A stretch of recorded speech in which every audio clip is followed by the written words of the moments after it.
Committee కుర్రోళ్ళు నటీనటులు సందీప్ సరోజ్, యశ్వంత్ పెండ్యాల, త్రినాథ్ వర్మ, సాయి కుమార్, ప్రసాద్ బెహరా, మణికంఠ పరసు, లోకేష్ కుమార్ పరిమి, శివకుమార్ మట్ట, అక్షయ్ శ్రీనివాస్, రాధ్య, తేజస్వీ రావు, టీనా శ్రావ్య. దర్శకత్వం యదువంశీ. నిర్మాతలు పద్మజ కొణిదెల, జయలక్ష్మి అడపాక. విడుదల 2024 ఆగస్టు 9. స్టోరీ వెస్ట్ గోదావరి జిల్లాలోని పురుషోత్తపల్లి అనే పల్లెటూరిలో జరిగే యంగ్ అండ్ సీనియర్ ఏజ్ వ్యక్తుల మధ్య నడిచే పొలిటికల్ కథ అనమాట. ఆ ఊర్లో ప్రతి ఏటా జరిగే ఓ అమ్మవారి జాతరకి ఆ ఊర్లో ఉండే కొందరు స్నేహితులు సూర్య, యశ్వంత్ పెండ్యాల, విలియం, ఈశ్వర్ రాచిరాజు, సుబ్బు, త్రినాథ్ వర్మ, ఇంకా కొన్ని పాత్రలు నరసింహ, శివల మూలాన ఒక అపశకునం ఎదురవుతుంది. కాగా దాని మూలన ఆ ఊరిలో అమ్మవారిని తీసుకెళ్లే సత్తయ్య, కిషోర్ కుమార్ జీవితంలో జరిగిన నష్టం ఏంటి? ఆ ఊర్లో ఎన్నో ఏళ్లు నుంచి సర్పంచ్గా సాగుతున్న బుజ్జి, సాయి కుమార్ కి యువకుడు శివ ఎందుకు ఎదురు తిరిగి సర్పంచ్ ఎన్నికలకి పోటీ చేస్తాడు? అసలు ఆ ఊర్లో ఈ గ్యాంగ్ చేసే రచ్చేంటి? వీరి మధ్యలో పెద్దోడు, యూట్యూబ్ ఫేమ్ ప్రసాద్ బెహరా కి ఎంతవరకు ఇంపార్టెన్స్ ఉంది? ఈ కుర్రోళ్ళు అంతా కలిసి కమిటీ కుర్రోళ్ళు ఎలా అయ్యారు? ఊర్లో ఆగిపోయిన జాతర కోసం ఏం చేశారు? ఊర్లో ఎన్నికల కోసం చేశారు. వీటన్నిటి మధ్యలో కులాలపై ఇచ్చిన సందేశం లాంటివి ఏంటి అనేవే ఈ సినిమా కథ. విశ్లేషణ ఈ సినిమాకి మెగా వారసురాలు నిహారిక కొణిదెల బ్రాండ్ చేరడంతో కొంచెమైనా అందరిలో ఈ సినిమా కోసం మాట్లాడ్డం జరిగింది. అలా టీజర్, ట్రైలర్ లాంటివి వచ్చి బాగానే ఆకట్టుకున్నాయి. అయితే సినిమా మాత్రం వాటికి మించే ఉంటుంది అని చెప్పడంలో డౌట్ లేదు. ఎందుకంటే ఈ సినిమాలో కొన్ని ఫ్లాస్ ఉన్నాయి, కానీ డెఫినెట్గా కొన్నేళ్లు వెనక్కి ఇప్పుడు 30-35 ఏజ్లో ఉన్న వారి అందరినీ తీసుకెళ్లిపోతుంది. సినిమాలో ప్రొసీడింగ్స్ ని దర్శకుడు ఆ రకంగా కట్ చేశాడు అని చెప్పాలి. అలాగే తెలుగులో ఫ్రెండ్షిప్, యూత్ నేపథ్యంలో వచ్చిన కొన్ని సినిమాలు తప్పక గుర్తుండిపోతాయి. ఒక హ్యాపీ డేస్, కొత్త బంగారు లోకం, కేరింత లాంటివి ఆయా సమయాల్లో వచ్చి అలరించాయి. అయితే ఈ కమిటీ కుర్రోళ్ళు వాటి సరసన నిలుస్తుంది అని చెప్పవచ్చు. హ్యాపీ డేస్ కంటే కొంచెం తక్కువ, కేరింత కంటే ఎక్కువగా కమిటీ కుర్రోళ్ళు అలరిస్తారు. అలాగే సినిమాలో ప్రథమార్ధం డీసెంట్గా సాగింది అని చెప్పాలి. బేసిక్గా ఇది విలేజ్ డ్రామా కావడంతో దాదాపు అందరికీ ఈ చిత్రం కనెక్ట్ అవుతుంది.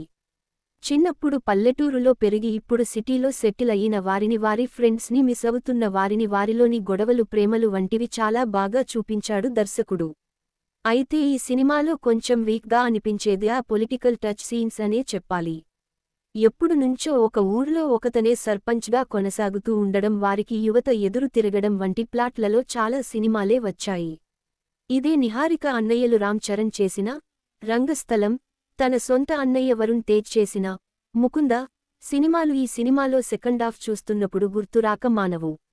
కాకపోతే ఈ సినిమాలో మేజర్ హైలైట్ ఏంటంటే లైన్ని నడిపించిన విధానం అని చెప్పుకోవాలి. 100లో సుమారు 75-80% వరకు పెద్దగా బోర్ కొట్టకుండానే సినిమా వెళ్ళిపోతుంది. ఇది మంచి విషయానికి అనుకోవాలి.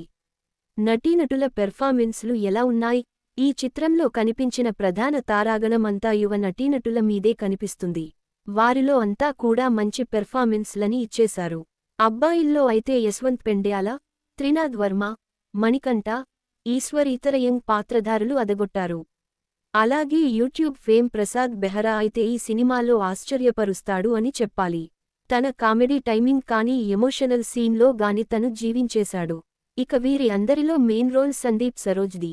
ఈ యువ నటుడు తన రోల్కి పర్ఫెక్ట్గా సెట్ అయ్యాడు. అలాగే చాలా సీన్స్లో మంచి అగ్రెసివ్గా కనిపిస్తాడు. ఇక అమ్మాయిల్లో అయితే ఇంట్రెస్టింగ్గా అందరూ క్యూట్ లుక్స్లో ఆకట్టుకునే విధంగా ఉన్నారు. రాధ్య సురేష్ కుర్రకారు చూపులని తన వైపు తిప్పుకుంటే తేజస్వి రావు తన అమాయకపు ఎక్స్ప్రెషన్స్తో ఇంప్రెస్ చేస్తుంది.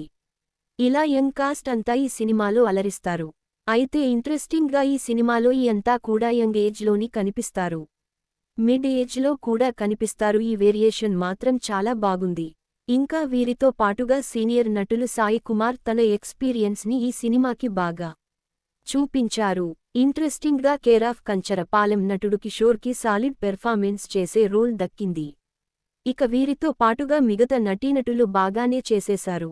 చివరి మాటగా ఇక ఫైనల్గా చెప్పాలంటే ఈ కమిటీ కుర్రోళ్ళు ఎంటర్టైన్మెంట్ పాళ్లు మాత్రం ఒకంత ఎక్కువే ఉన్నాయని చెప్పాలి. మెయిన్ కాస్ట్ అంతా బాగా చేశారు, సీనియర్ నటులతో సహా.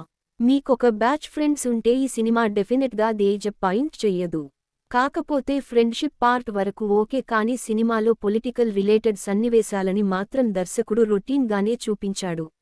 ఇది మినహాయిస్తే ఈ కమిటీ కుర్రోళ్ళు మాత్రం ఎంటర్టైన్మెంట్, ఎమోషన్స్తో ప్రేక్షకుల్ని మళ్లీ కొన్నేళ్లు వెనక్కి తీసుకెళ్లి ఇలా కదా ఫ్రెండ్స్ అంటే ఉండాలి అన్నట్టుగా థియేటర్స్లో అదగొడతారు. ఒక్క ఫ్రెండ్స్ మాత్రమే కాకుండా ఫ్యామిలీ అంతా కూడా చూసి ఎంజాయ్ చేయదగ్గ సినిమానే ఇది. So go for it.